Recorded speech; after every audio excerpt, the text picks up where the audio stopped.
Bom dia a todas as pessoas aqui presentes.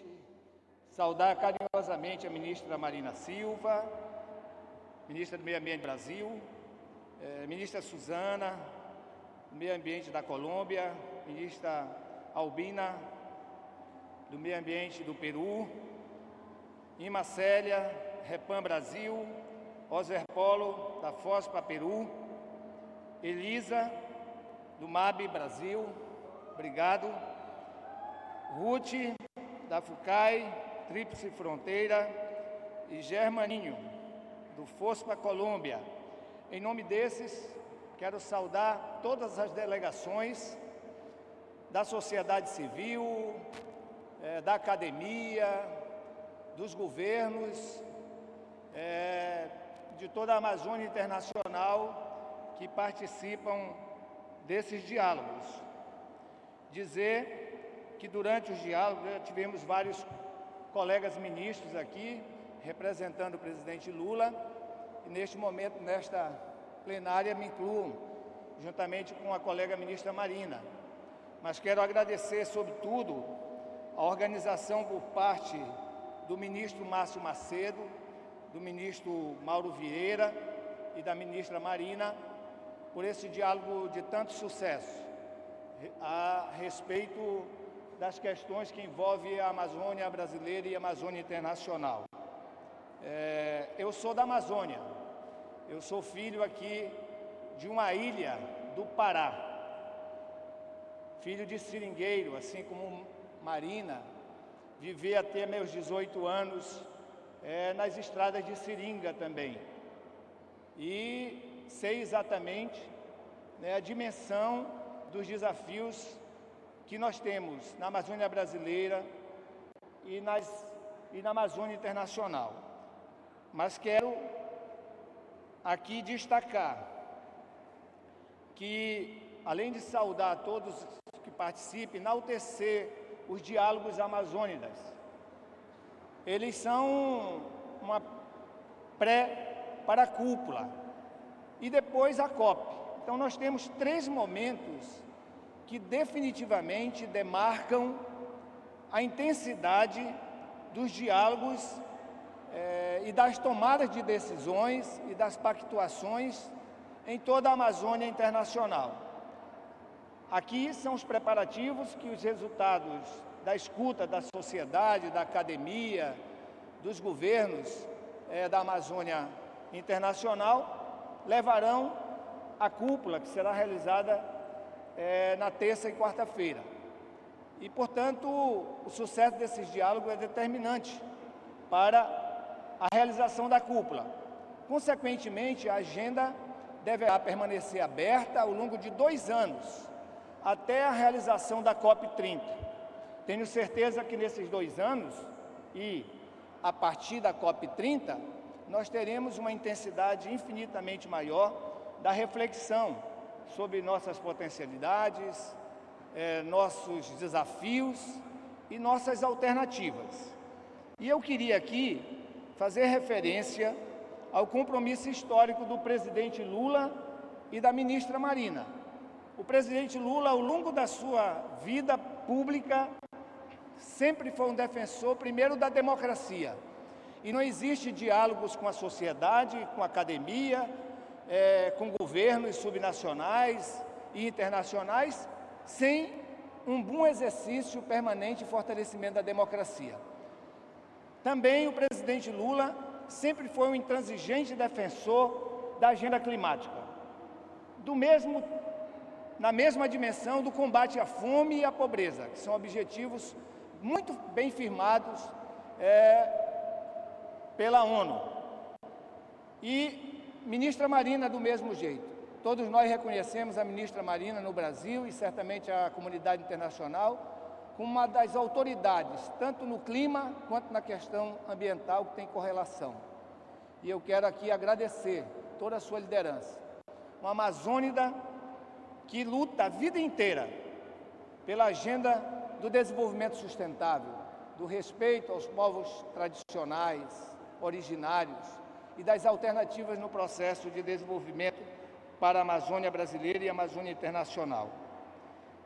Como reflexão, ministra Marina e demais convidados, e principalmente a sociedade civil, no que se refere à Amazônia brasileira, uma vez que eu fui presidente do consórcio da Amazônia Legal durante 2 mandatos, junto com os colegas governadores, reúne 9 estados da Amazônia, na Amazônia brasileira, nós temos muito bem identificado as potencialidades, as dificuldades e também as iniciativas, seja da sociedade civil ou dos governos locais.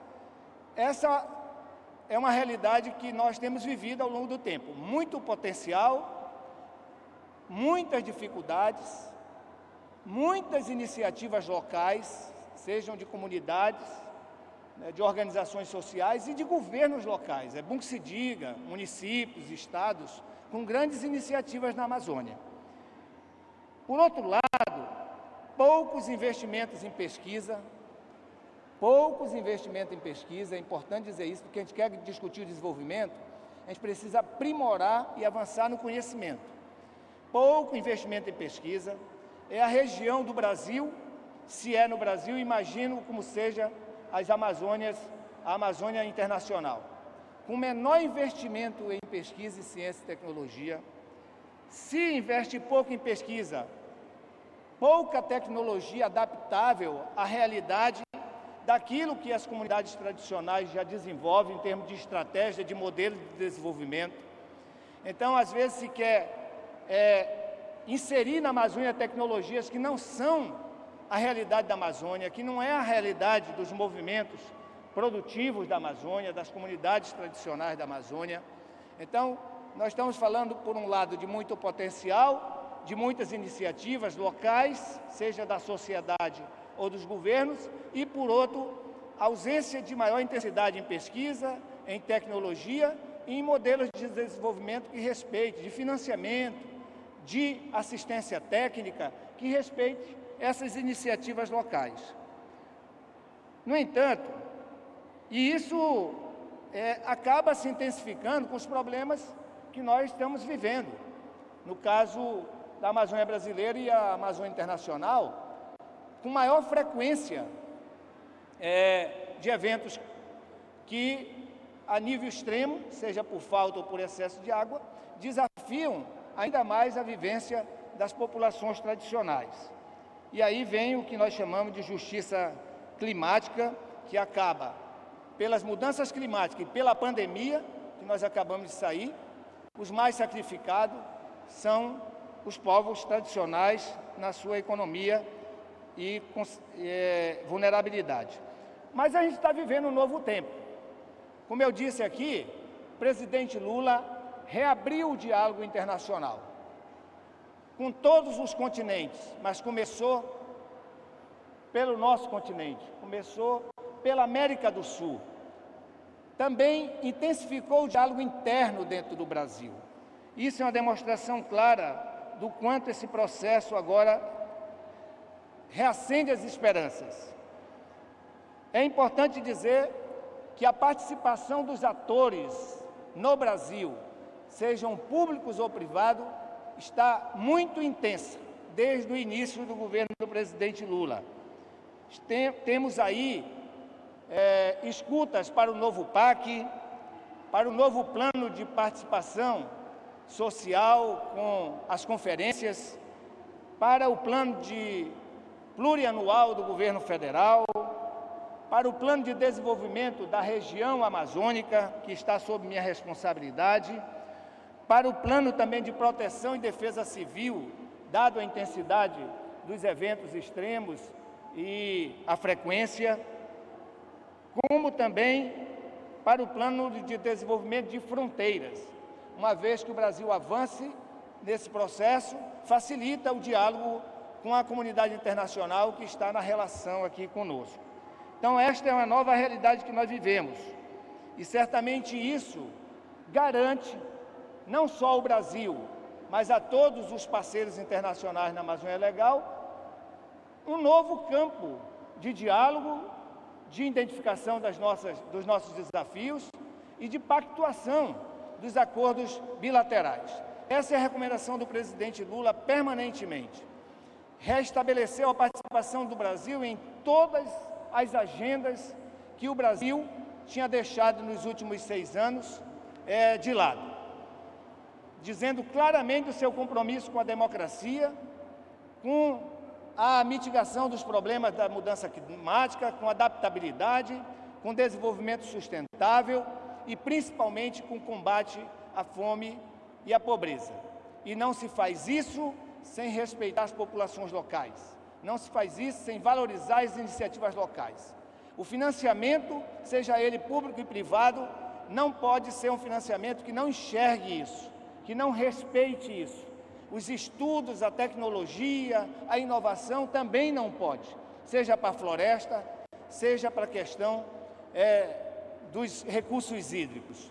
Tudo tem que ser, de certa forma, respeitar essas iniciativas. E eu quero aqui, na condição de colaborador direto do presidente Lula, além de saudar a iniciativa do diálogo, ou dos diálogos amazônicos, da realização da cúpula e depois da COP, dizer que nós vivemos novos tempos, vivemos no Brasil, vivemos na Amazônia Internacional e certamente a mensagem que o Brasil e a Amazônia Internacional irá passar para o mundo será uma mensagem mais afirmativa, que respeite todos esses princípios e as populações tradicionais no seu modo de vida, no seu modo de fazer, cultura no seu modo de fazer produção e no seu modo de defender o clima e a qualidade de vida e também de diminuir as desigualdades sociais. Então, mais uma vez, muito obrigado. Viva os diálogos amazônicos. Obrigado, gente.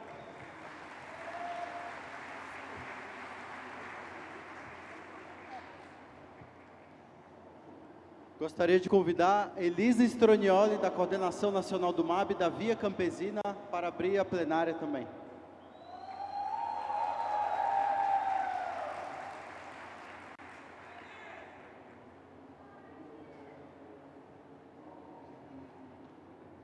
Bom dia a todas, todos e todes. Gostaria de saudar a todos que estão participando dessa mesa e também a quem está contribuindo, vai ajudar nessa discussão na plenária.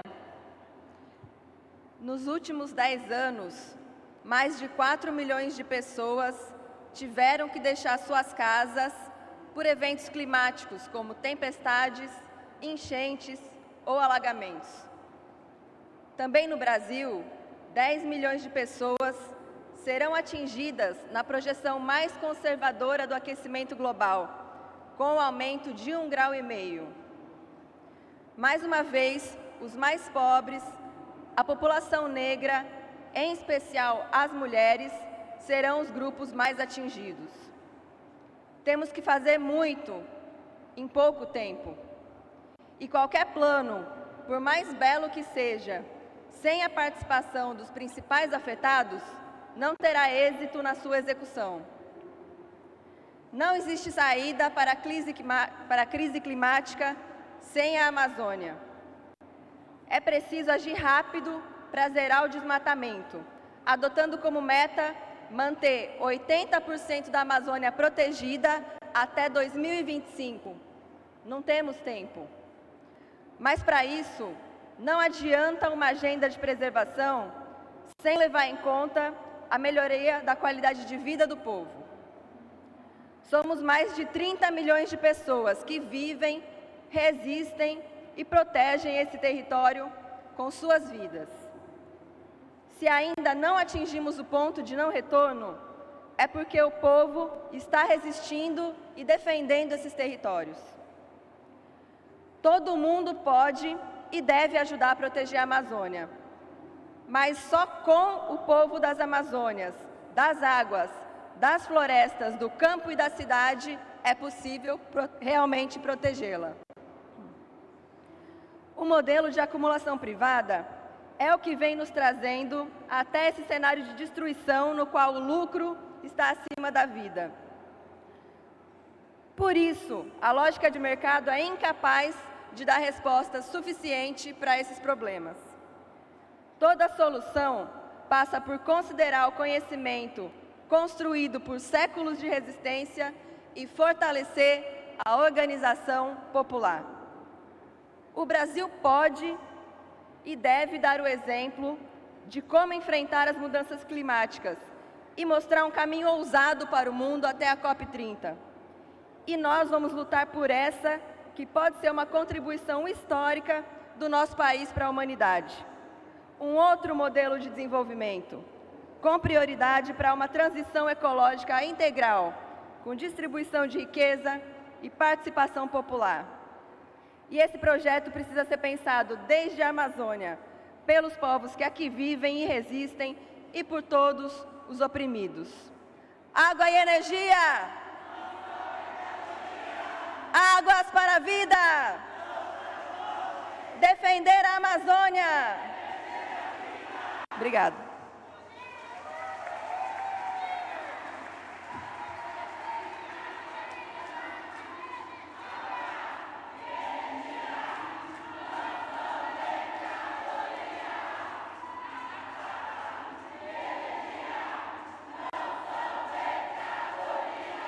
Obrigada, Elisa. Agora quero chamar para falar a Irmã.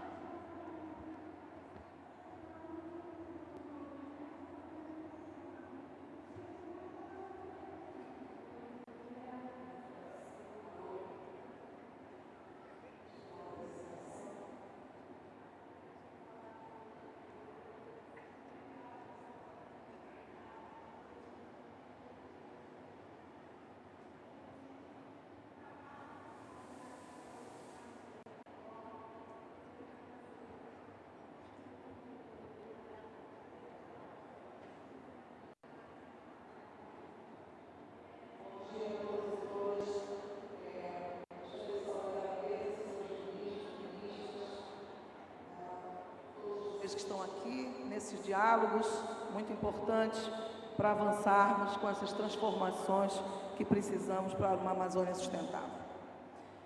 Um dos traços mais marcantes ao se examinar os processos de ocupação da Amazônia e os modelos de desenvolvimento praticados é a sua orientação de fora para dentro.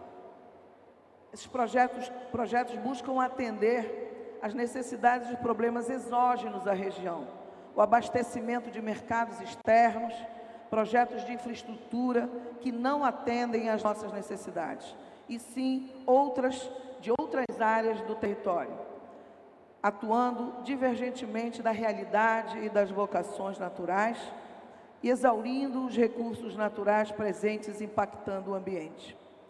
O modelo socioambiental que se fortaleceu a partir da Eco 92 e que é desenvolvida em pelo menos 45% do território amazônico por populações tradicionais, está ameaçado e, no momento de crise como que nós vivemos, os povos tradicionais dessa região têm um papel fundamental a desempenhar, não apenas no desenvolvimento, mas na própria viabilidade de um futuro para o país. E precisam ser respeitados em seus direitos territoriais e apoiados por políticas públicas inclusivas. A Amazônia tornou-se um lugar de disputa simultânea de muitos agentes econômicos, desde os empreendimentos da cadeia agropecuária, de minérios, da madeira, do garimpo, do narcotráfico, de negócios de mercado de terra e muitos outros. A questão fundiária é o problema mais agudo da Amazônia e o desmatamento e as queimadas se apresentam como duas de suas faces mais perversas. E as mudanças climáticas intensificam o quadro de problemas na região. Não é possível falar da Amazônia sem abordar a questão do desmatamento, da degradação das florestas, né, e a questão da crise da biodiversidade. Vocês veem nesse mapa, né, como a Amazônia está sendo modificada e como nós já temos aí uma grande quantidade de território afetados pelas secas, afetados pelas queimadas, afetados pela extração de madeira e pelas bordas das florestas que ficam sujeitas ao desmatamento. Temos uma discussão hoje em todo o mundo da economia verde, da transição ecológica, que é um termo mais frequente, muito frequente, cotidiano, e que constitui um pilar fundamental dos Objetivos da ONU para 2020 e 30.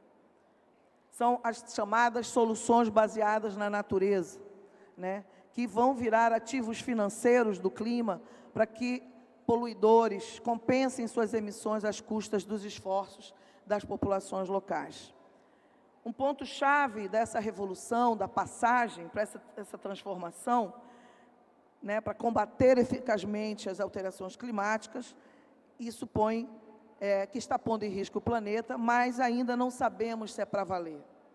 A proposta de economia verde se estrutura em 3 estratégias principais: de redução de carbono, maior eficiência energética, conservação da biodiversidade, dos serviços ecossistêmicos, e busca se viabilizar através de investimentos públicos, de reformas políticas, de mudanças regulatórias, e a proposta é muito ambiciosa, né? Então, temos hoje um momento de desenhar uma proposta de desenvolvimento em favor das pessoas e em cujo centro estejam a sustentabilidade e a igualdade. Isso é um momento único, histórico, que nós estamos vivendo aqui, exatamente nesse momento.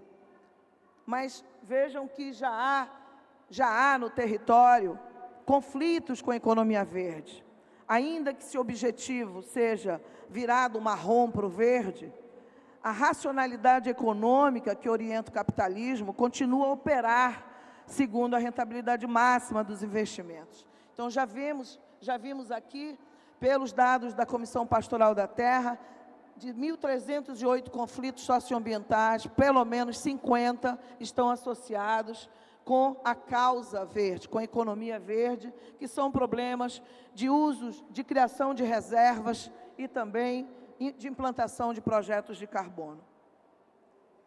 Temos discutido políticas públicas do desmatamento zero, que é uma política primordial do governo Lula, de conservação de 80% do bioma, que é uma referência internacional, da bioeconomia, do pagamento de serviços ambientais e modelos de negócios com impacto socioambiental. Nós temos que ir além do desmatamento zero. Esse conceito foi formulado em 2003, dentro do Museu Guild, por pesquisadores da Amazônia, e eu fico muito feliz que o Brasil tenha avançado numa política pública para o desmatamento zero. Mas é preciso ir além e é preciso criar unidades de conservação, é preciso que tenhamos 80% para que não chegamos num ponto de não retorno. E esse é um desafio muito grande para o Ministério do Meio Ambiente, para todos os ministérios e para todos nós. Nós temos um desafio para criar 80% do território em áreas de conservação, manter e integrar as unidades de conservação em terras indígenas. Temos o desafio de alocar terras públicas, mais de 50 milhões de hectares, de áreas não designadas para áreas protegidas. Criar incentivos financeiros para a criação de reservas particulares e promover sinergia e integração entre unidades de conservação regionais. Mas temos também muitos desafios. Um desafio que se apresenta é o da restauração florestal, do reflorestamento, mas nós temos sempre que lembrar que há diferentes racionalidades e que elas são moldadas por tradições, por valores, por poderes, atuação diferencial na degradação. É preciso olhar que existem questões de governança, questões de posses e direitos, quem decide, quem se beneficia pelos projetos de restauração e recuperação, quem perde, quem atua, quem tem a posse da terra, se há conflitos, para quem serve a restauração. É preciso incorporar o conceito de restauração biocultural, de restauração social, porque senão estaremos avançando apenas nos aspectos econômicos e não sociais e socioambientais. Nós temos também o desafio da bioeconomia, o desafio de termos e mantermos um manejo de baixo impacto nas florestas amazônicas, o desafio de manter diversidade, de manter apoio aos agroextrativistas para que não transformemos as nossas florestas em monocultivos de produtos amazônicos, de espécies amazônicas. Temos o desafio de unir saberes com conhecimento científico e os novos negócios para que não tenhamos os nossos produtos, as nossas espécies, como no caso do uxi, que está sendo comercializado por grandes empresas e que não estão associados o conhecimento tradicional e a repartição de benefícios. Precisamos ter os desafios do pagamento de serviços ambientais associados com essas populações. Nós temos hoje um potencial muito grande para os serviços ambientais, mas temos também os desafios, por exemplo, no caso do carbono, de estar lutando contra a grilagem do carbono, contra os cowboys do carbono que se apresentam como salvadores da Amazônia. Temos também um desafio da regulamentação do mercado de carbono. E, como apresentação final, eu gostaria de colocar algumas recomendações a esse diálogo. O estabelecimento de metas claras de diminuição de desmatamento e de degradação florestal. O estabelecimento de um plano de conservação de 80% do bioma, com forte participação das populações indígenas e tradicionais e com regularização e demarcação dos territórios coletivos. Ações integradas de pesquisa sobre sociobiodiversidade, envolvendo populações tradicionais, instituições de pesquisa e empresas. Criação de um selo amazônico, com o objetivo de atestar que a produção de produtos agropecuários, de mineração, bionegócios e energéticos para exportação não estejam associados à destruição. Considerar a abordagem biocultural em projetos de restauração florestal, de forma a aliar restauração ecológica às demandas das populações locais. E desenvolver acordos de cooperação e ações transfronteiriças de combate às práticas predatórias que contribuem para a expansão dos incêndios, do desmatamento e da contaminação. Muito obrigada.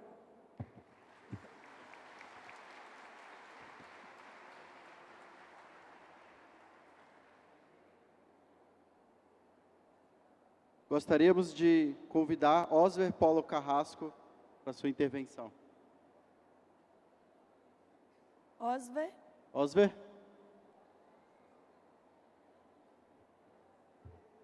Buenos días a todos. Para el próximo orador, mejor dicho. E a todos os presentes, graças pela invitação. Bom dia a todos, ministros e ministras. Obrigado pelo convite. Vou apresentar as propostas que hemos trazido para a cumbre de Chile sobre a mudança climática. Bem, vou falar em breve. Para ver a situação do clima, é provável que o aquecimento global alcance 1,5 graus daqui no curto prazo. Para limitar o aquecimento global, temos que reduzir as emissões de gás de efeito estufa em mais de 40% até 2030 e mais de 50% para 2035. Esse é um desafio, mas não estamos à altura das necessidades. Tampouco as políticas atuais vão por bom caminho. Na próxima COP vamos a discutir isto. Queremos impulsionar medidas para aumentar a resiliência e para defender a natureza. Esta é nossa mensagem. Mas que fala a Organização Mundial de Meteorologia, que faz pouco apresentou um informe global. A temperatura continuará aumentando. Até 2027 serão os anos mais quentes e com 98% de probabilidades. Cada ano a temperatura aumenta. Então a pergunta é: o que fazem os governos para mitigar tudo isso?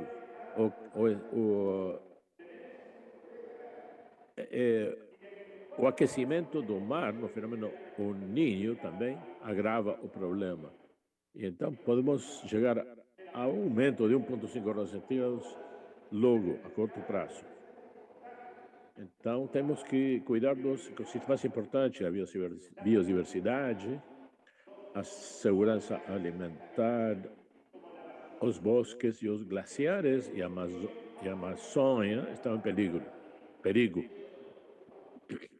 Isso nos preocupa demais. A mensagem que se deu no marco das apresentações do informe mundial pela Organização Internacional de Meteorologia, isso não significa que vamos a superar de forma permanente o nível de 1,5 graus previsto no Acordo de Paris. Ele se refere ao esquentamento a longo prazo, mas essa Associação Meteorológica Internacional fala que chegaremos muito logo ao aumento de 1,5 graus. Isso é uma preocupação e eles pedem que implementemos políticas de prevenção, que não podemos aguardar mais. E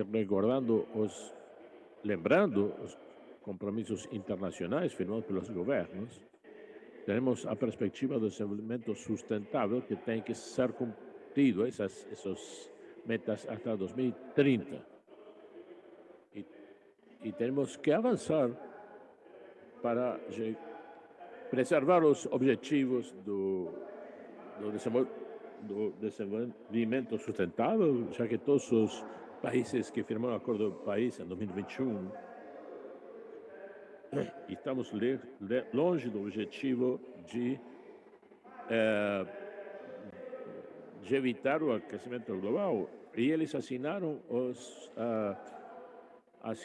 as metas de desenvolvimento sustentável para 2030. Queremos ver se isso está acontecendo. E se acordou também defender a superfície do planeta até 2030, isto é, as florestas, a biodiversidade, etc. E esses compromissos devem ser cumpridos. Na situação da Amazônia, há amplos territórios da Amazônia que perderam sua capacidade de resiliência. As secas, os incêndios e o deterioro do solo também são problemas da Amazônia, desculpe. Temos que evitar as queimadas e os incêndios florestais, respeitando as comunidades indígenas. Isto é muito preocupante. Que propostas vamos a propor? Declarar a urgência climática da Amazônia pela ocorrência de fenômenos catastróficos que afetam o funcionamento da zona amazônica. Adoptar uma visão regional e amazônica para evitar o ponto de não retorno e garantir a preservação de 80% da Amazônia para 2025, um plano para a eliminação do desmatamento e da contaminação de caráter ilegal para 2025 e 2027. Chegar a zero deflorestamento, de desmatamento até 2030. Desenvolver processos de transição energética que respondem aos conceitos e dinâmicas próprias da Amazônia, reconhecer que a Amazônia, como sujeito de direito, tem o direito de ser preservada, sua estrutura vital, suas funções evolutivas, e adoptar um plano para deixar os combustíveis fósseis baixo terra, para evitar novos projetos de exploração, para a eliminação dos atuais projetos extrativistas.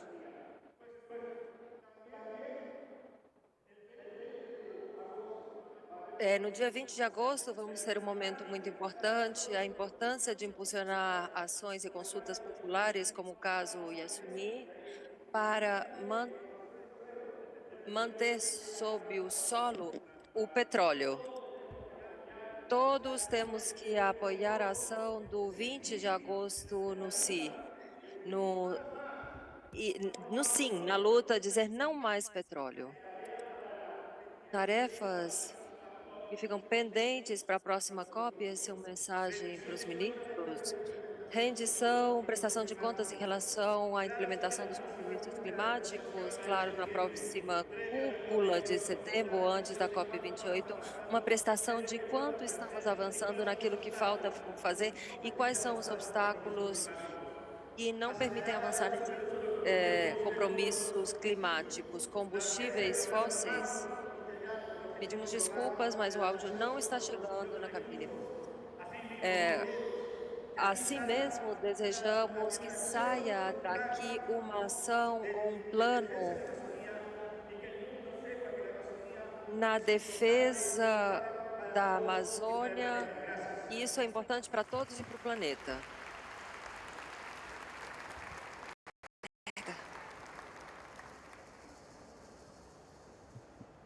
Quero convidar agora para falar a Maria Helena, diretora adjunta da FAO.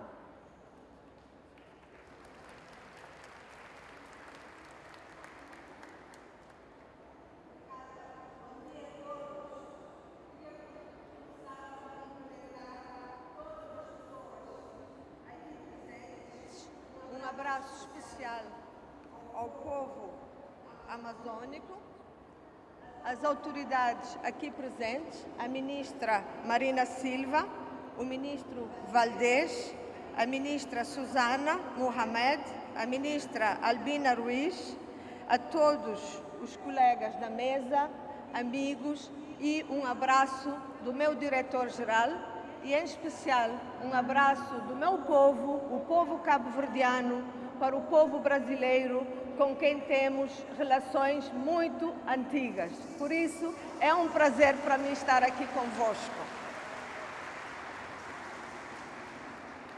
Estou aqui em nome da Organização das Nações Unidas para a Alimentação e Agricultura, a FAO, para partilhar convosco um tema muito importante sobre as mudanças climáticas, a agroecologia e sociobioeconomia na Amazônia.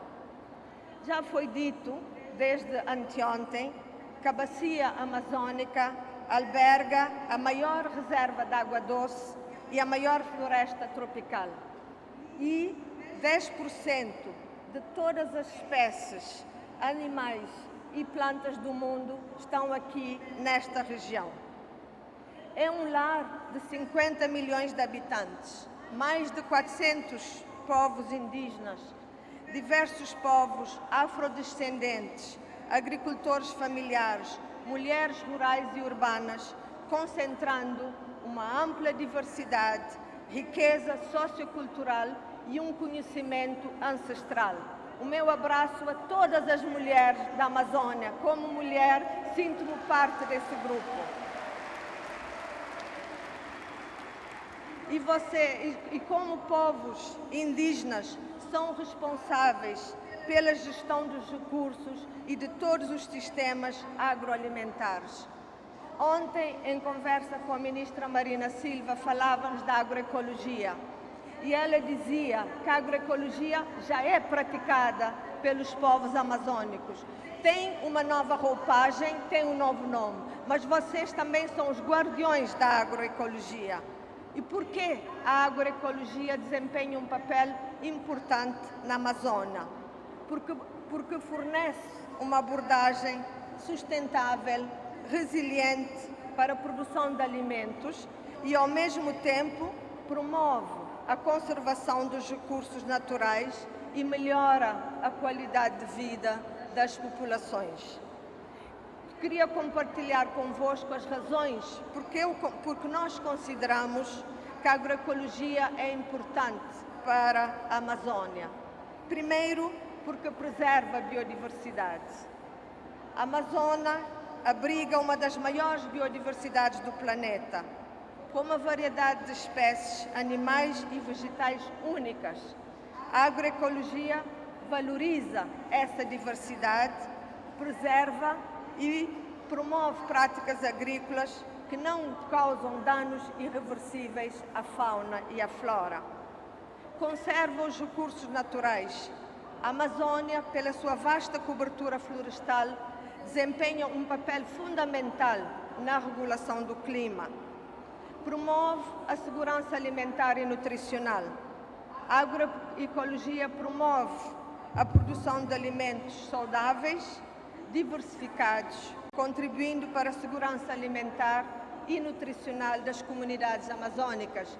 Dizíamos que é preciso ter uma alimentação diversificada e aquilo que está ali mostra a diversidade da produção nesta região. Promove o conhecimento tradicional e a cultura. A Amazônia é habitada por diversas comunidades tradicionais, originais e ribeirinhas, que possuem um vasto e um ancestral conhecimento sobre os ecossistemas locais e as técnicas agrícolas adaptadas à região. Portanto, a agroecologia, que vocês já praticam há muito tempo, conhece e reconhece a importância dos conhecimentos tradicionais e integra-os nas práticas agrícolas, promovendo a valorização das culturas locais e a preservação de modos de vida tradicionais. É preciso também conservar os modos de vida. Isto são apenas alguns benefícios da agroecologia, mas falamos da agroecologia e da bioeconomia. Estão ligados porque partilham uma visão de desenvolvimento sustentável e responsável de utilização dos recursos naturais. Por isso, tanto a agroecologia quanto a bioeconomia oferecem oportunidades, como já foi dito, de transição para sistemas agroalimentares mais sustentáveis, mais eficientes, resilientes e inclusíveis por meios de ação. Quais são as propostas que nós trazemos aqui? Primeiro, a substituição de recursos e processos baseados em combustíveis fósseis por processos e produtos biológicos. Segundo, inovações na área de bioinsumos, biofertilizantes e biopesticidas. Não utilizar produtos químicos. Novas fontes de alimentos. Desenvolvimento de sistemas alimentares locais e mais justos. Substituição de produtos como plástico, medicinas, por produtos de base biológica. Promoção de produtos florestais e madeirinhos com potencial de integração à economia circular. Como disse o ministro Valdés também, precisamos de ciência, precisamos de pesquisa e precisamos de soluções adaptadas. Por isso, queria partilhar convosco alguns caminhos. Primeiro, interromper o desmatamento global e conservar as florestas.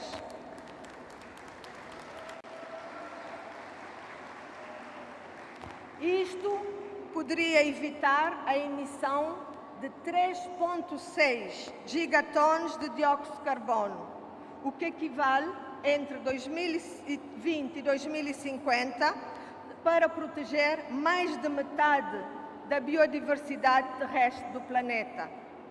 Segundo, promover a restauração de terras degradadas e ampliar a agrofloresta, a produção da agricultura conjunta com as florestas.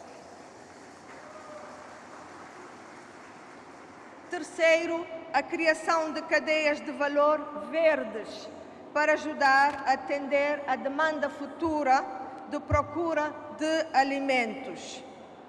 Os territórios indígenas, aqueles geridos coletivamente por comunidades tradicionais, desempenham um papel fundamental nas florestas amazônicas. Por isso, como já foi dito, estamos num sistema complexo e temos a responsabilidade de acabar com a fome. E isso deve ser um compromisso nacional.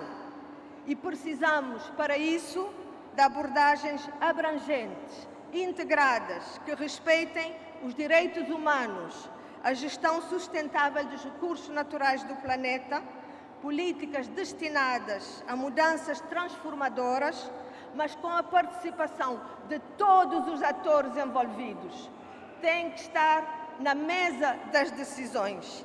E para isso estamos aqui para estes diálogos. E temos a certeza que estes diálogos amazônicos darão uma contribuição sólida no caminho do desenvolvimento sustentável e integrado da Amazônia, com inclusão social, responsabilidade e justiça climática. E temos que agir rápido e agir juntos. Para terminar, queria reconhecer todos os esforços do governo brasileiro, através da ministra Marina da Silva e de todos os países amazônicos, para promover esses diálogos em prol do desenvolvimento sustentável. Na FAO, reiteramos a nossa vontade de cooperação técnica, integração regional e internacional para alcançar os objetivos comuns. Vamos continuar trabalhando com os países e povos para garantir um futuro melhor, em especial dos povos amazônicos, priorizando o bem-estar das pessoas, do planeta e da prosperidade, sem deixar ninguém para trás. Obrigada.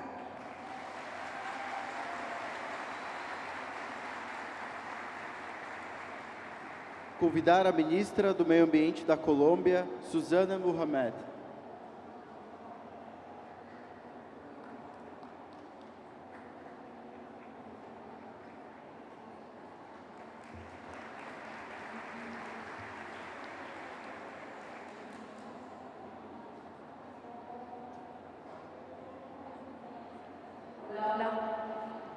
Hola a todos y todas.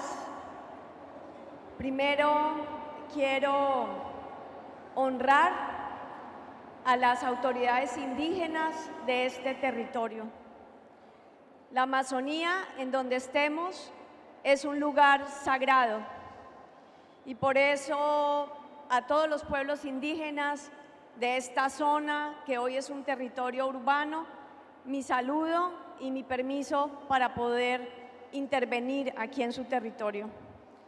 A la ministra Marina Silva, un agradecimiento por este trabajo increíble de avanzar en la integración de nuestros 8 países, porque la soberanía... Porque temos que construir conjuntamente um futuro para territórios povos. Os Estados-nação têm que ouvir. Estamos aqui para ouvir. O primeiro que ouvimos, desde os painéis científicos, mas também desde o conhecimento tradicional, o bioma amazônico deve ser reconhecido em termos da emergência em que estamos imersos. Nós temos uma situação comum. Essa é a 4ª vez que se vão reunir os presidentes. É a 4ª vez que vão se reunir. E temos que ter consciência que se reúne no marco da crise climática. É a primeira reunião dos presidentes no meio da crise climática. E estamos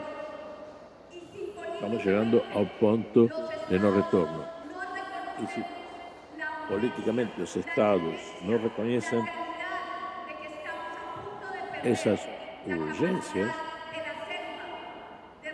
de que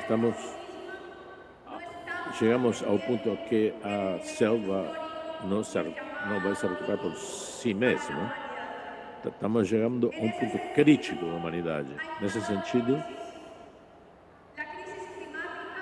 a crise climática também implica uma crise de desigualdade social. Não é possível que os pontos da inequidade social em todos os países está na Amazônia, sem a dignidade dos povos, das pessoas, sem o reconhecimento pleno da sua cidadania, é impossível recuperar a Amazônia. Então, qual é a alternativa? Que tipo de desenvolvimento a gente procura? Se é que essa é a palavra correta. para escrever a realidade atual. Que tipo de desenvolvimento nesse bioma enorme, com uma diversidade ecológica, cultural e social? Temos que percorrer o caminho do novo extrativismo em nome do capitalismo verde e do desenvolvimento. Vamos repetir velhas histórias como a da borracha e outros ciclos. Temos que procurar novos caminhos. Temos que ter preços dos mercados do carbono, da economia da diversidade extrativista. Qual é a alternativa política econômica que a gente tem que seguir? Há uma ameaça com a falta da presença do Estado em cada uma das regiões amazônicas. Em vez do Estado, encontramos máfias ilegais. Os 8 países devemos nos unirmos, porque recuperar a Amazônia para sua governança integral implica construir, ou seja, o Estado tem que estar presente e trabalhar conjuntamente com a população. Essa é uma parceria que tem que ser instituída nos territórios. Por isso, em Colômbia, a gente pensa que esse processo deve ser um processo desde dentro, reconhecendo as capacidades, conhecimentos, as realidades locais e levar o Estado Social de Direito aos territórios amazônicos. Porque a saída está nas pessoas que vivem na Amazônia. Essa é uma experiência vital que precisa ser respeitada e potencializada. Os benefícios desse trabalho não são somente para a humanidade, mas a ideia é construir economias próprias e potenciar nossas capacidades. Por exemplo, temos que ser o centro de uma política que respeite as etnias, onde o conhecimento científico, os conhecimentos ancestrais possam conversar de maneira de estabelecer alternativas na economia da diversidade. Como a gente construi uma economia que sistematicamente regenere a floresta, que sistematicamente, e não que sistematicamente destrua a floresta e a vida. Eu queria entender, junto com os científicos, quais são os limites ambientais que a Amazônia poderia ser a Amazônia o primeiro território para a extração de hidrocarburos, ou temos que nos conscientizar dos limites ambientais para preservar a floresta, onde o conhecimento científico e o conhecimento tradicional possa gerar uma forma de reprodução da vida humana em harmonia com a natureza. Nesse sentido, os países andinos e amazônicos chamamos para respeitar o ciclo da água, para respeitar os territórios. E essa gigantesca umidade que a Amazônia tem, que graças aos Andes, que essa umidade fica no território amazônico. E temos que ter visão estratégica para respeitar os diversos biomas e trabalhar intensamente para gerar uma capacidade ecológica e uma capacidade social de forma harmônica. Nesse sentido, temos que chamar a fortalecimento do Estado nos territórios e que tenhamos uma visão científica comum. Desde Colômbia, temos que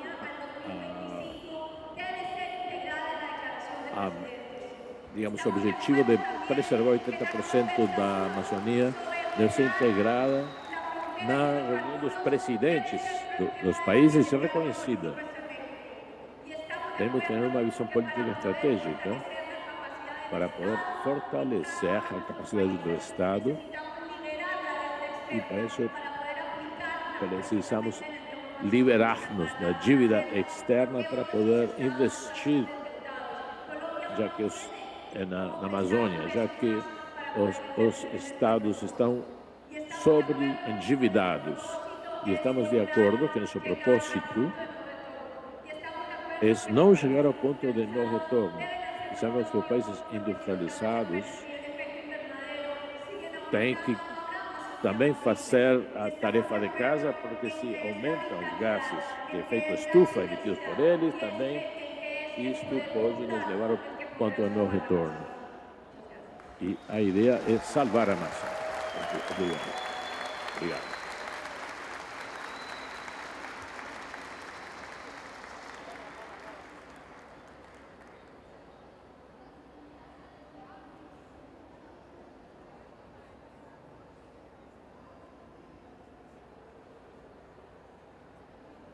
Muchas gracias, Susana. E agora invito Albina a falar. Muito obrigado, Susana. Agora a próxima oradora, próxima palestrante.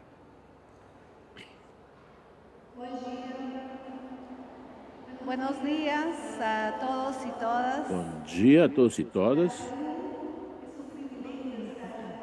Para Peru é um privilégio estar aqui nessa oportunidade com vocês e poder compartilhar nossas propostas que a gente tem trabalhado. Chegar a essa quarta reunião do presidente dos estados para colaborar entre os países amazônicos significa ter trabalhos anteriores. Quero agradecer a minha colega Susana por ter organizado a reunião em Letícia, onde ouvimos os diversos setores da sociedade civil. Obrigada também, ministra Marina, pelos seus esforços para que essa cúpula se desenvolva com sucesso. Por isso, nos primeiros dias da minha gestão, eu dediquei esses dias a reuniões com as lideranças das comunidades amazônicas e eu vi que em diversas regiões da Amazônia os problemas são similares. Primeiro, as comunidades reclamam sobre o respeito aos seus territórios e o trabalho que temos que fazer de forma multissetorial. O segundo ponto é que eles estão sozinhos lutando contra as atividades ilegais, como o narcotráfico e também a mineração ilegal. Lamentavelmente, isto prejudica as pessoas, não somente as mulheres, as crianças, e também a gente defende a nossos defensores do meio ambiente que têm sido perseguidos e assassinados por defender a Mãe Terra. Perante essa situação, o que a gente fez foi pensar na estratégia que o Peru tem que ter. E o dia 29 de julho se publicou uma resolução que forma uma comissão multissetorial com a participação dos ministérios do meu país para atender a Amazônia, para defender a Amazônia, onde o governador do meio ambiente preside essa comissão. A mudança climática é uma realidade e todos fazemos parte da mesma. E até 2050 se projetam cenários climáticos onde haverá uma redução de 30% das chuvas e um aumento da temperatura entre 2 e 3 graus centígrados. Nesse contexto, eu quero aproveitar esse espaço para falar de 3 estratégias nossas para a região amazônica. Primeiramente, manter a floresta em pé com a sua biodiversidade.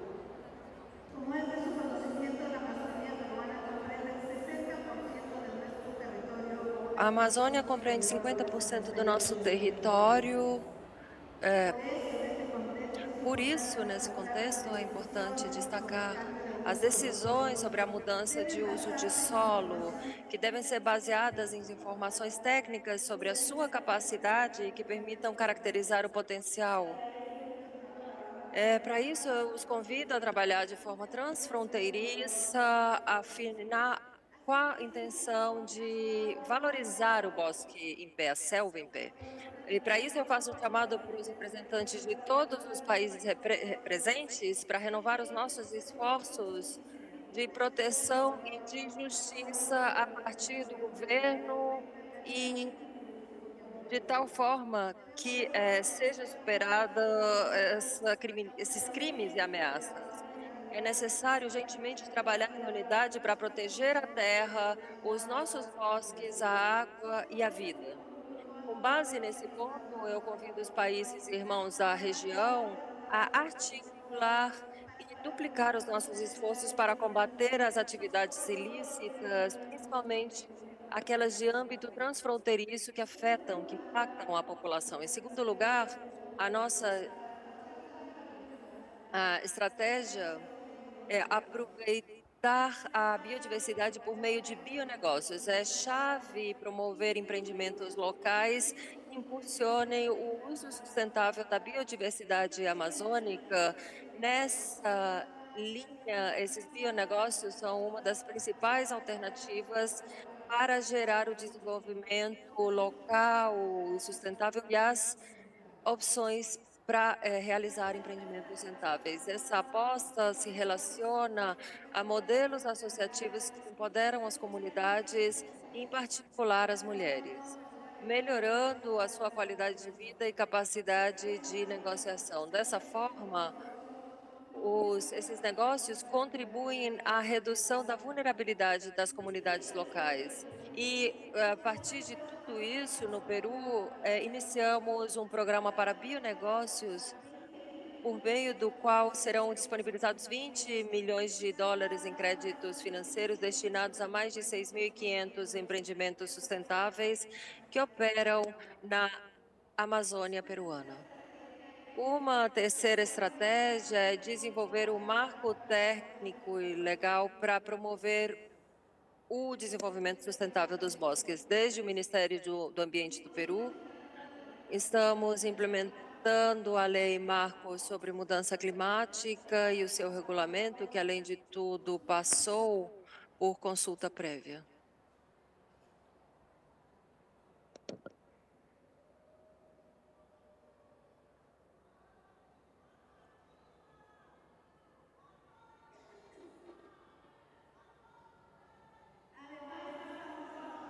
Além disso, estamos trabalhando na atualização da Estratégia Nacional de Mudança Climática 2050, que será a política que guiará a adaptação e mitigação no país com um olhar de longo prazo.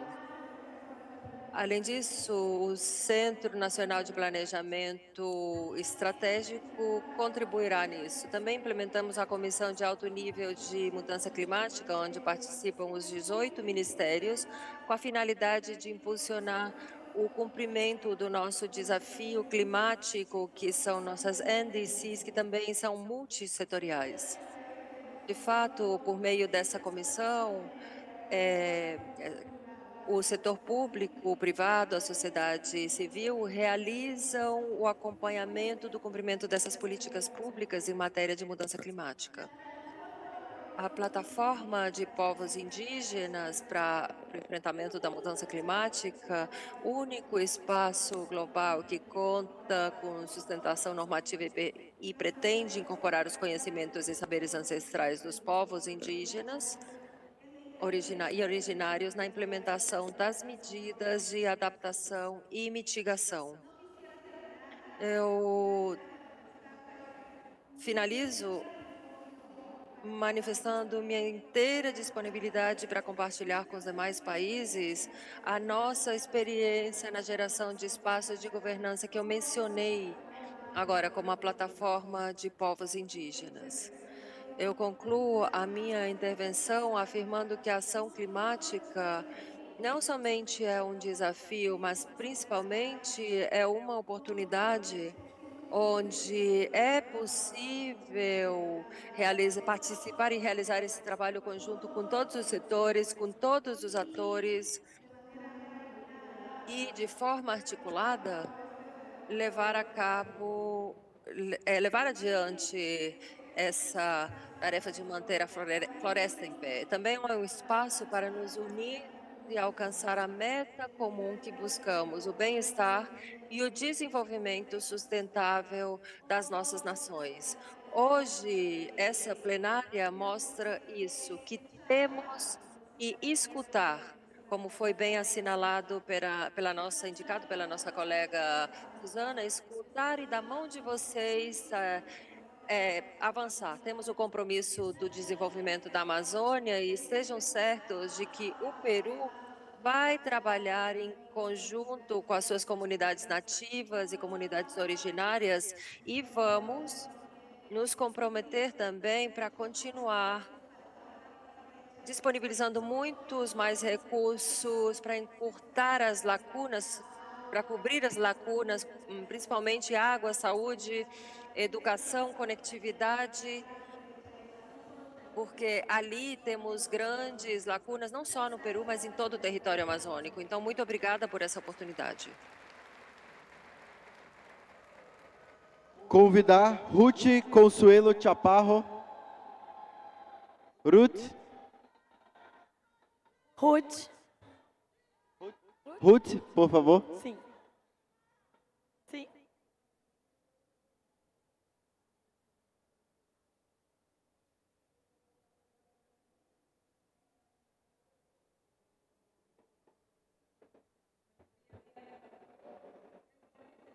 Bom dia para todos. Vamos colocar o vídeo aqui.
Uma saudação em nome da sociedade civil. Agradeço à FOSPA, à Repan, AMA e a todos aqueles que tornaram possível esse encontro entre sociedade civil e responsáveis dos estados.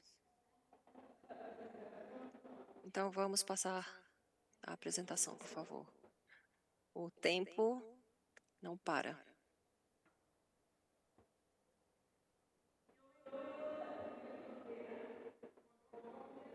Eu venho da tríplice fronteira, Colômbia, Brasil e Peru. A selva, a floresta já declarou a emergência climática. A natureza fala por meio da temperatura, nos fala por meio dos invernos prolongados, dos verões prolongados.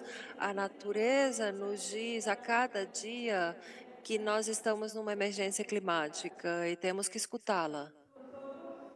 Nós trabalhamos com economias indígenas e essas economias não são capitalistas, não são comunistas, são economias que buscam o equilíbrio e a harmonia, o respeito e a reciprocidade.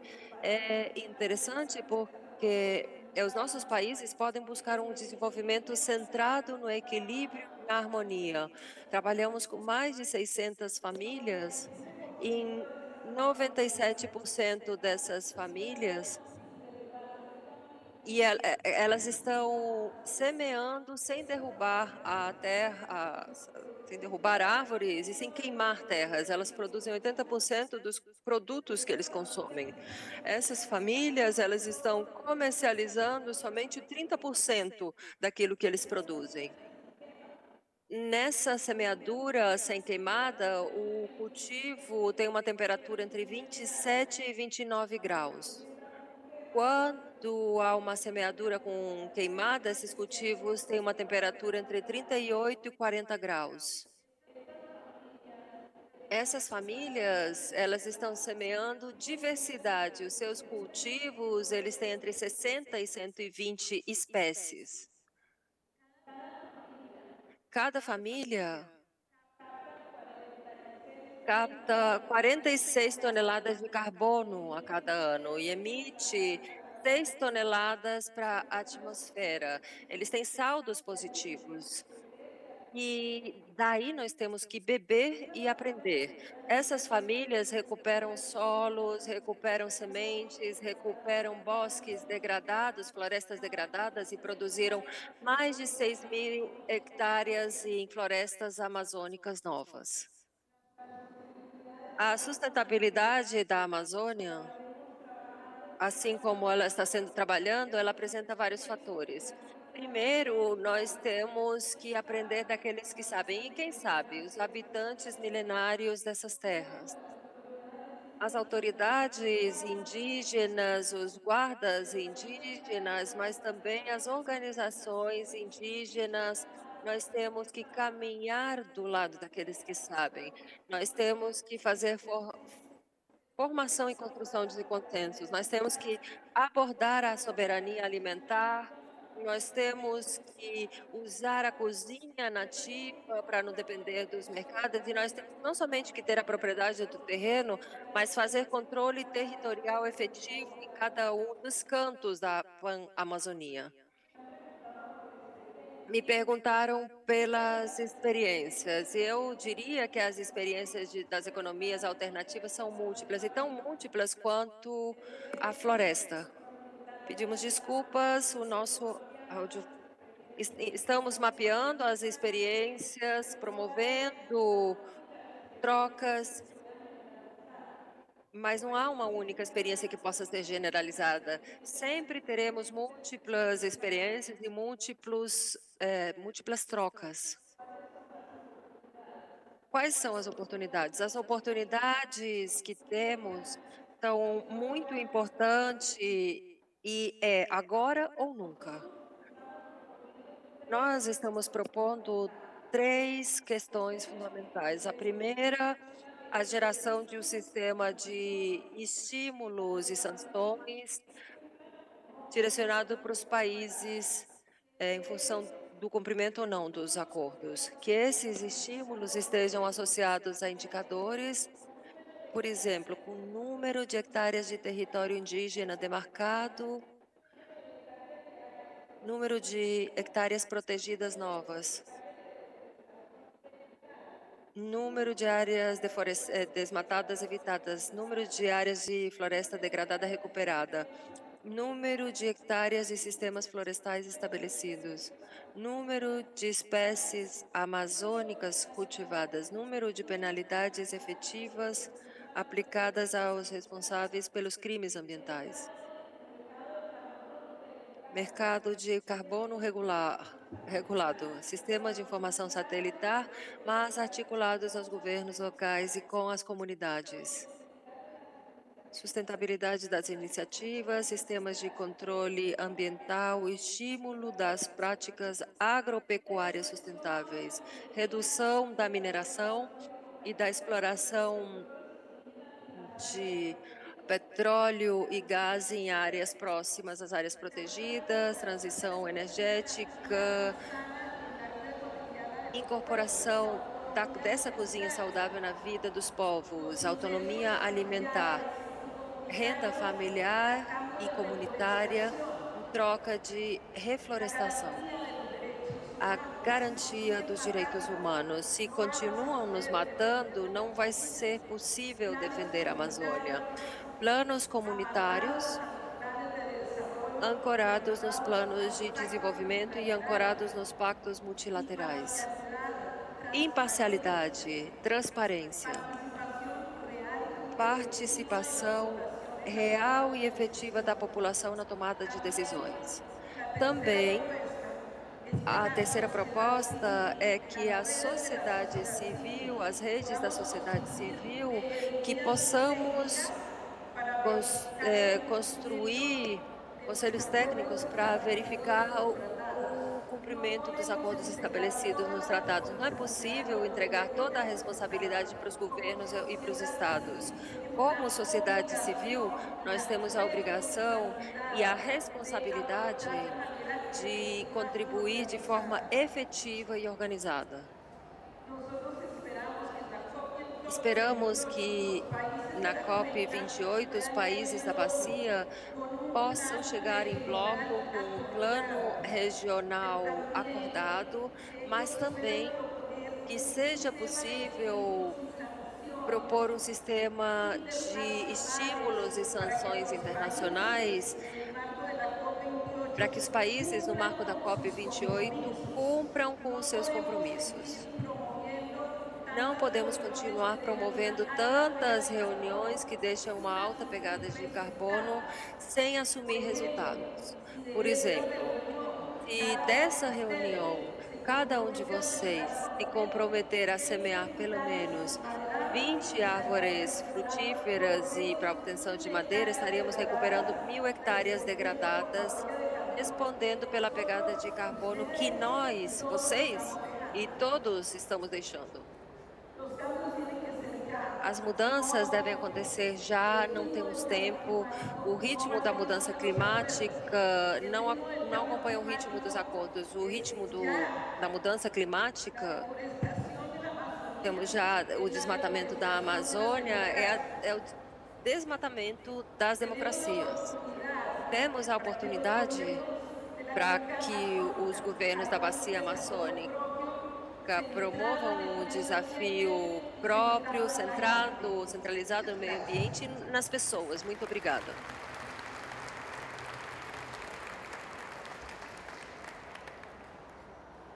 Muchas gracias. Muito Ahora obrigada. invito a Hermaninho, Agora eu coordenador convido da área de Hermaninho, Economias coordenador Transformativas da área e Latinidades.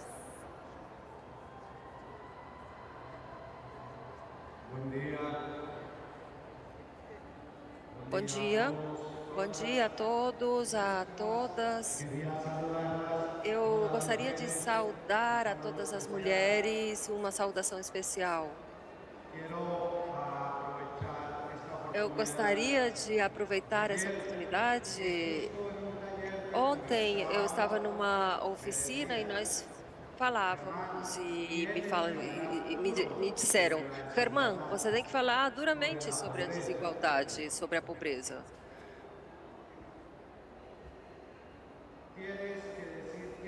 Você tem que falar que a economia que hoje temos, a economia padecida pela Amazônia, é o lado mais perverso da economia. É uma economia que arrasa com as pessoas e que arrasa com a natureza. Também me perguntaram qual é o tipo de economia que nós desejamos, que tipo de economia transformadora nós desejamos. E nessa reflexão, eu estava me perguntando se temos a tarefa histórica de descobrir na natureza humana, uma natureza humana da economia. Hoje nós temos a urgente necessidade de dizer para todos e para todas que precisamos de uma economia do cuidado. A tarefa histórica que hoje assumimos no cuidado da Amazônia requer, como dizem as mulheres, a economia do cuidado, a economia doce, que preserve, que cuide, que semeie, que cultive, mas que não danifique. Mas é uma economia que deve se basear num cuidado com o conhecimento da natureza multicultural que existe na Amazônia. É uma economia que deve ter sempre no centro a atenção das necessidades humanas como algo fundamental. Uma economia que promova a compaixão e a empatia. Pareceria que a economia não deveria tratar esse tipo de assuntos, mas se não tivermos uma economia que tenha a capacidade de entender que o cuidado está no centro, eu acho que se isso não for considerado, nós vamos falhar nessa tarefa histórica por nós assumido. Também me permitam dizer que essa tarefa, como foi imposta pela história e o planeta, é uma das tarefas que não podemos abordar de forma solitária. Demandamos aos governos do Norte que o cumprimento das suas obrigações em matéria de financiamento climático, uma tarefa como aquela que nós temos hoje, requer, sem dúvida, o cumprimento de todos os acordos em matéria de clima que foram pactuados na COP e os acordos de Paris.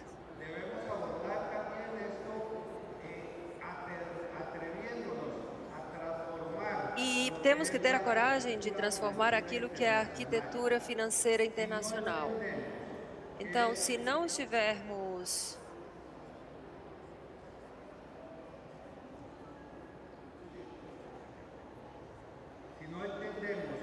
Se não entendermos que a dívida pública que hoje, que é um açoite nos nossos países, essa dívida pública, então isso não pode ser abordado se toda essa tarefa não pode ser abordada se não abordamos a questão da dívida pública e também levando em consideração todas as condições. Temos que entender que a tributação deve ser uma tributação baseada no equilíbrio. Nós falamos, os ricos devem pagar mais. E isso, essa tributação deve ser transformada num exercício de justiça mútua, de ajuda mútua e justiça. Também é necessário que os estados entendam que o seu papel está ao lado da promoção da economia e da justiça social, que tem a tarefa de controlar os poderosos e também de ressaltar ou de dar voz aos mais humildes. Se o Estado não entende esse papel histórico, teremos pouquíssimas probabilidades de que a justiça social possa crescer na Amazônia. Não é possível pensar que a economia seja uma razão mais para continuar nessa situação tão difícil como a extinção física e cultural dos povos indígenas. A economia, ela deve nos proteger, nos deve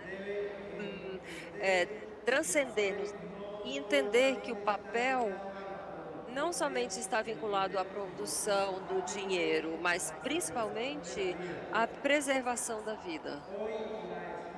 Hoje, a extinção dos povos e da natureza é inaceitável.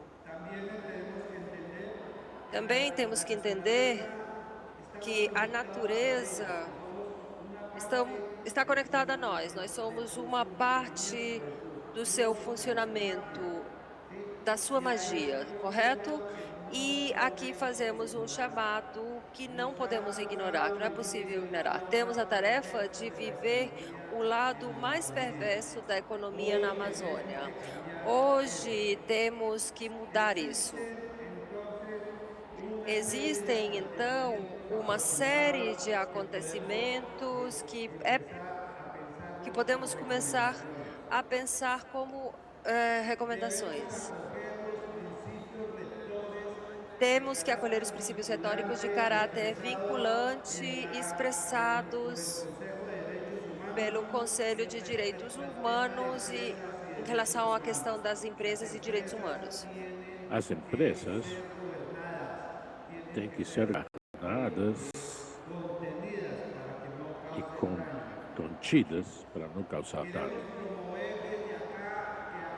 A gente quer promover a aprovação da Resolução das Nações Unidas para promover a economia social e solidária, que foi aceitada pela OIT e recomendada para o cumprimento dos direitos humanos e objetivos do desenvolvimento sustentável. Também queremos respeitar as decisões da primeira cúpula ministerial da América Latina e o Caribe, que aconteceu em Cartagena, na Colômbia, promovida pelos governos de Colômbia, Brasil e Chile.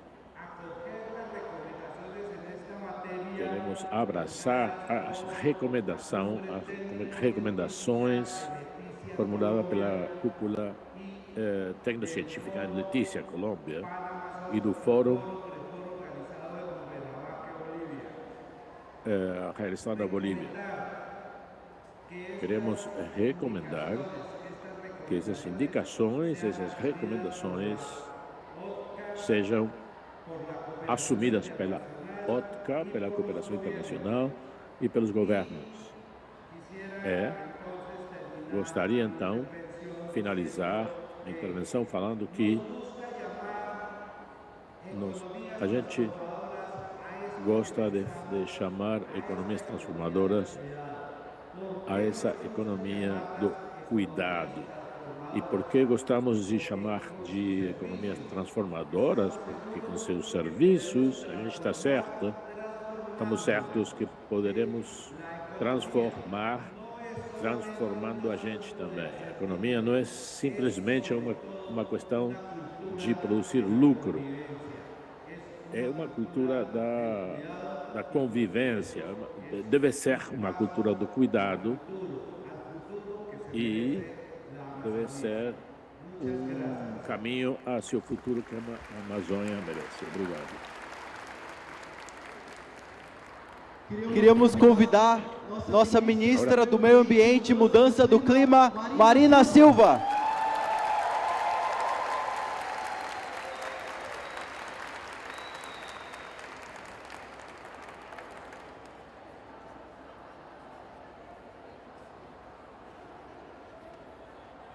Bom dia.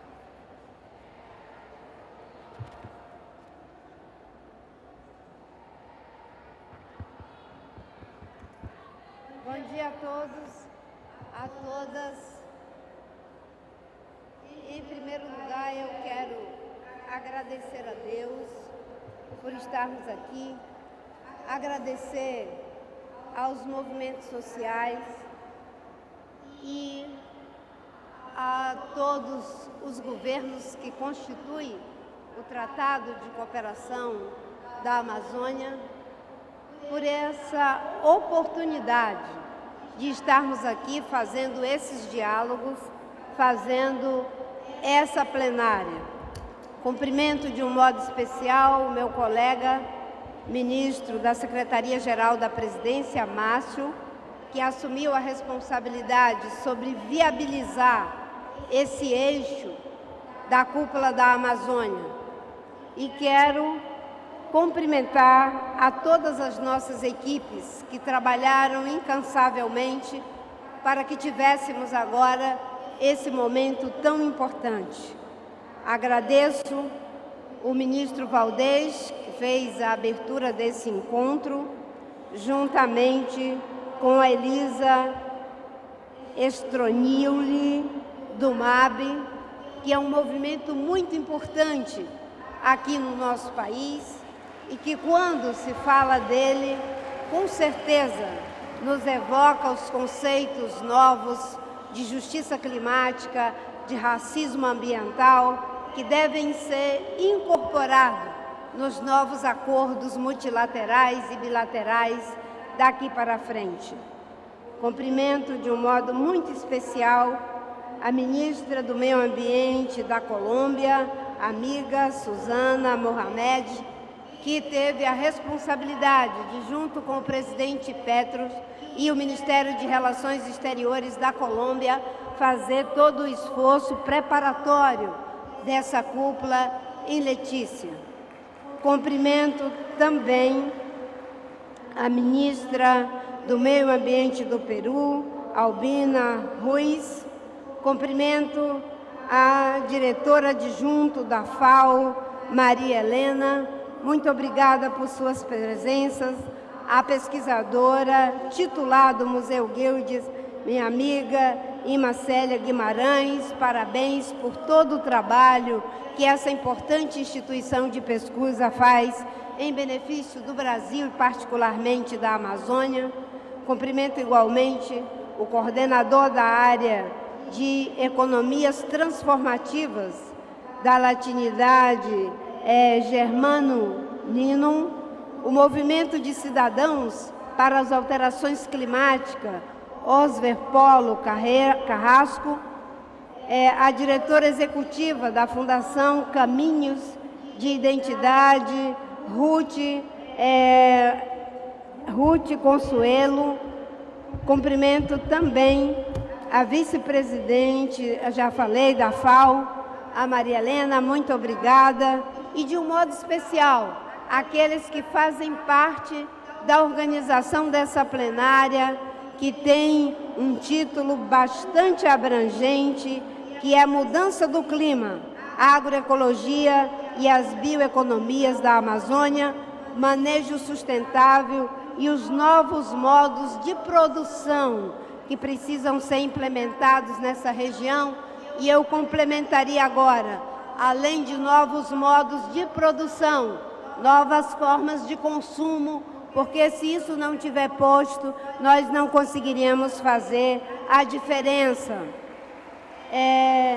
E, além do Ministério do Meio Ambiente, da Secretaria-Geral da Presidência, do Ministério da Integração Regional do Brasil, tivemos também aqui a ajuda do Ministério da Fazenda, do querido amigo Fernando Haddad e do Movimento de Atingidos por Barragem. Muito obrigada a todos que se esforçaram para que pudéssemos chegar até aqui. Existe uma vantagem e uma desvantagem de fechar uma plenária e um conjunto de falas de tamanha qualidade como essa que tivemos agora. A desvantagem é porque o repertório, o compromisso, a competência, o conhecimento dos que te antecedem, eles vão, de certa forma, esvaziando, no bom sentido, o teu discurso.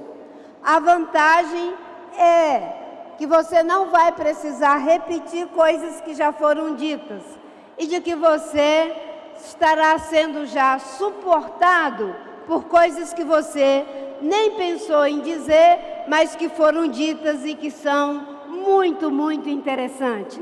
Então, eu vou me apegar a essa vantagem para tentar aqui trazer outros elementos que acho que são suplementares ao que já foi dito de uma forma competente e comprometida por aqueles que me antecederam.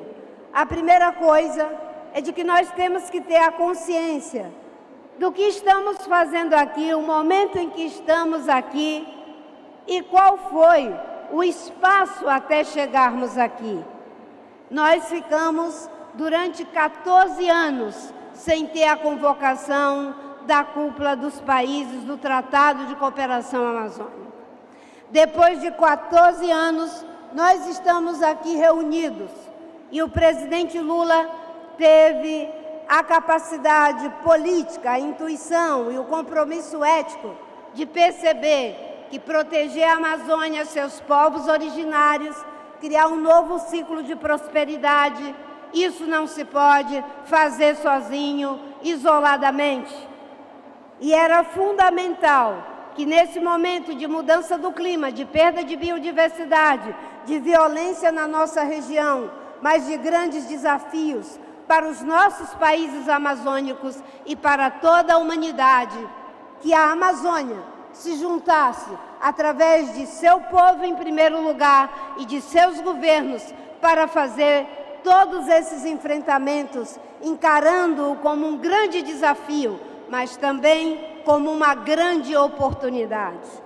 O presidente Lula tem dito que ele está altamente comprometido com o enfrentamento da mudança do clima, do desmatamento, do fortalecimento da democracia e do combate às desigualdades. Por outro lado, tivemos um parceiro, ombro a ombro, que na primeira hora já disse que queria nos ajudar a criar o caminho para que chegássemos até aqui, e agradecemos ao presidente Petro por ter nos ajudado no mapa do caminho. Uma salva de palmas para essa compreensão de que não se faz só, a gente faz ombro a ombro. Como eu disse anteriormente, eu vou me ater aqui à vantagem de não ter que repetir as coisas que já foram ditas. E eu queria dizer o seguinte: há tempos em que a gente fala dos nossos feitos, há tempo em que a gente fala das coisas que já construímos e dos esforços que fazemos para dar continuidade a esses feitos e a essas coisas.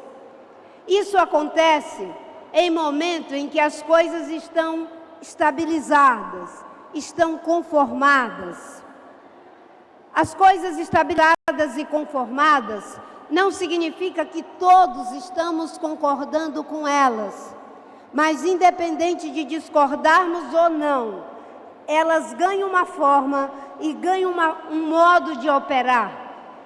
Independente de que temos essa conformação de forma consciente ou inconsciente, elas estão estabelecidas. E elas se estabelecem como modelo de desenvolvimento, como sistemas culturais, sociais, políticos e assim por diante. Nesses momentos de grandes estabilizações, tudo o que dizemos, o que fazemos, é para dar continuidade à estabilidade dos sistemas econômicos, políticos, sociais e culturais. Mas há momento em que as coisas se desestabilizam. E quando elas se desestabilizam, a gente fica um pouco sem chão. Mas também é a grande oportunidade de criarmos novas palavras, criarmos novos paradigmas, estabelecermos novos conceitos. E talvez seja por isso que essa plenária ganhou o título de uma plenária que iria debater democracia, iria debater sustentabilidade, a agroecologia, ia depender a agricultura sustentável, manejo sustentável, uma profusão de coisas, porque, na verdade, a OTCA, quando foi criada, há 45 anos atrás, era um momento de grande estabilidade, a estabilidade de pensar uma visão de desenvolvimento que era linear.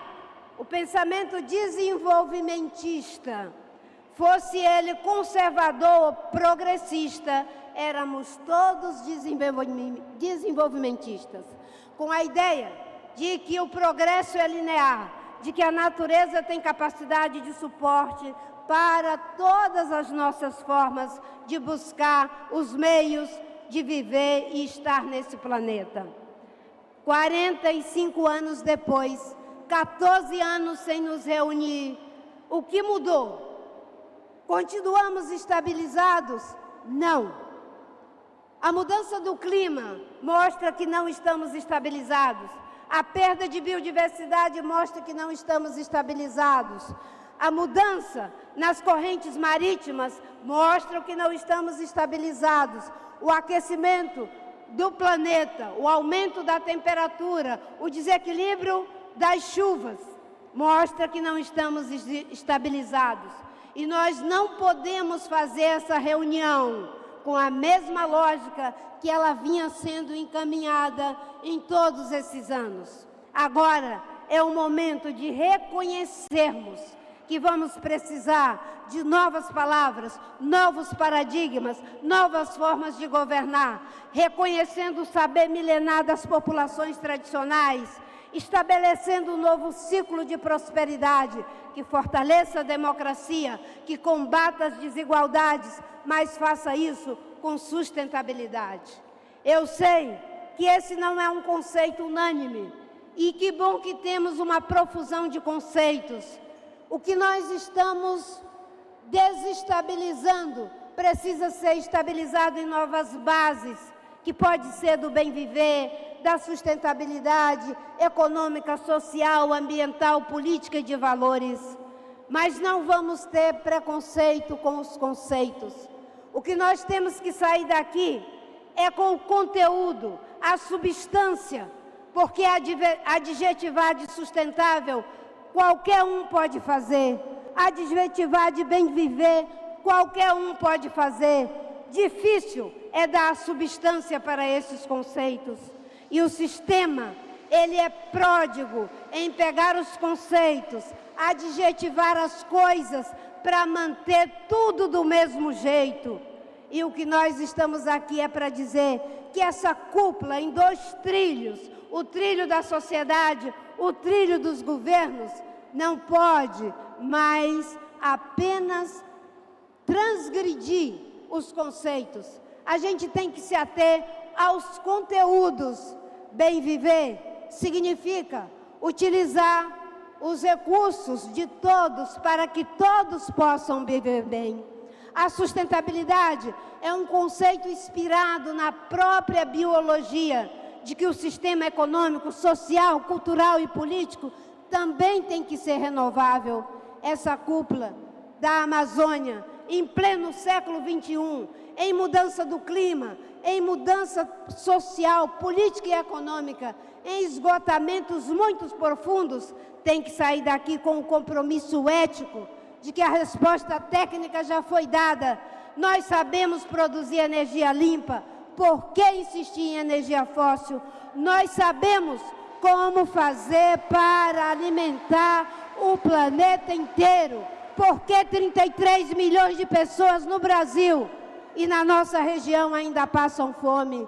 Essa cúpula é a cúpula dos novos paradigmas para que o Brasil, a Colômbia, o Peru, a Venezuela, o Equador possam juntos, mesmo com condições diferentes, com suas soberanias, trabalharem juntos por um novo modelo de prosperidade, que combata a desigualdade, fortaleça a democracia, respeite os povos originários e que distribua as riquezas.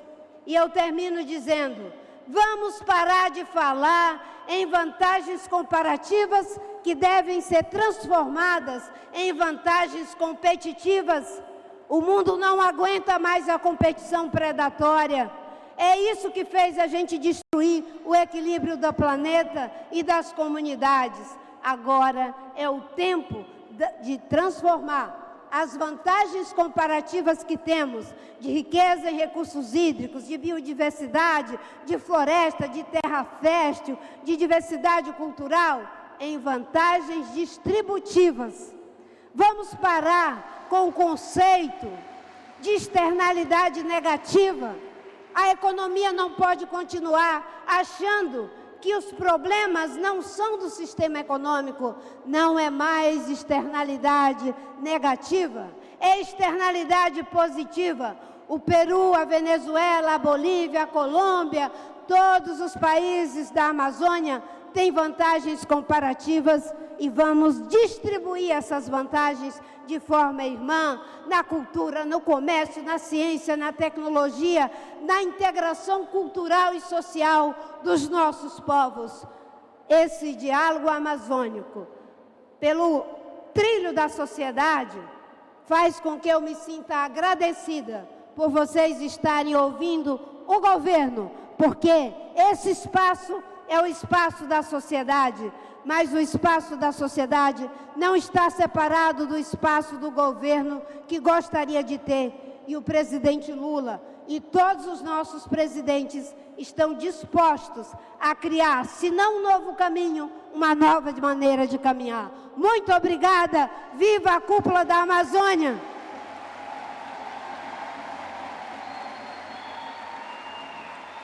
Nós que agradecemos a você, ministra Marina Silva.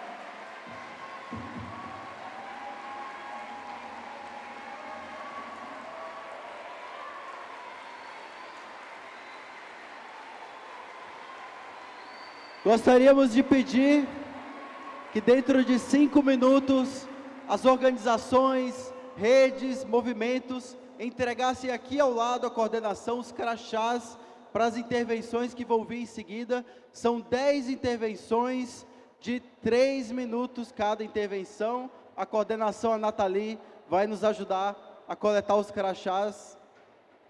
Enquanto isso, agradecer a presença da ministra Marina Silva, que antes de tudo é uma ativista de uma vida inteira em torno da luta em defesa do meio ambiente, e para nós é uma honra tê-la como ministra de Estado para fazer avançar a pauta da transição ecológica. Muito obrigada, ministra. Viva a Amazônia, o nosso povo que vive e resiste!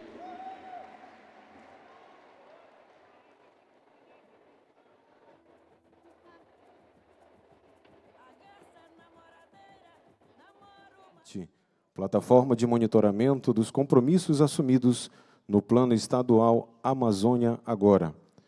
Uma nova versão do Selo Verde, plataforma que passa a contar com um mapa de alta resolução para aprimoramento à gestão territorial e a certificação de produtores que atuam com a pecuária. Senhoras e senhores, neste momento convidamos para fazer uso da palavra o senhor secretário de Estado de Meio Ambiente e Sustentabilidade do Pará, Mauro O. de Almeida.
A gente,